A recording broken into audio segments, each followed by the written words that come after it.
Vocês não acreditam o que aconteceu no dia de finalizar a barragem. Assista aí até o final que tu vai entender. Tô até agora pensando como aconteceu isso. O último dia do ano não poderia ter um vídeo melhor, né? Hoje eu vim terminar a barragem. Eu vi um pessoal perguntando se ia interromper o fluxo da água.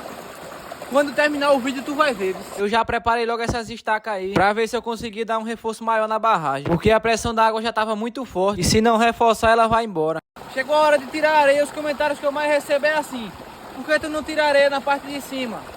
Pra ficar mais fundo logo. Pra quem acompanhou do começo dessa barragem aqui, sabe que eu já tirei muita areia de cima pra começar. E eu tô tirando aqui embaixo porque tem mais areia. Aí a parte chega sai cheia.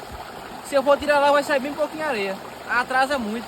Vou começar, cuida. Essa parte de baixo tem mais areia do que a parte de cima. Aí é melhor, né?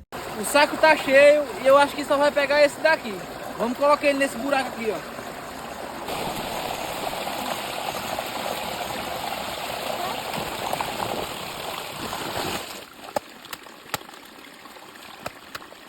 Já tá colocado, agora é só esperar ele encher e começar a esborrar. Daqui a pouco eu mostro como é que tá. E já tá começando a transbordar. Quem lembra, a profundidade do rio era essa daqui, ó. Olha aqui. Quem assistiu do começo sabe. Olha o que aconteceu, meu Deus do céu.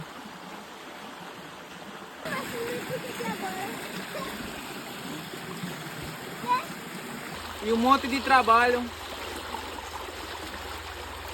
se foi em 1 minuto.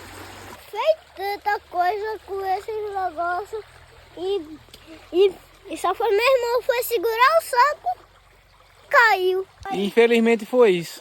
Eu já tinha terminado. Vocês pediram tanto esse final dessa barragem que quando terminou, aconteceu isso. Só ficou 2 sacos aqui para contar a história. Mas é assim mesmo. Comenta aí se eu devo desistir dessa barragem ou eu tento de novo. Tava quase pronto. Complicado. E dessa vez o boca aberta da história foi eu, não foi? Valeu, cuida.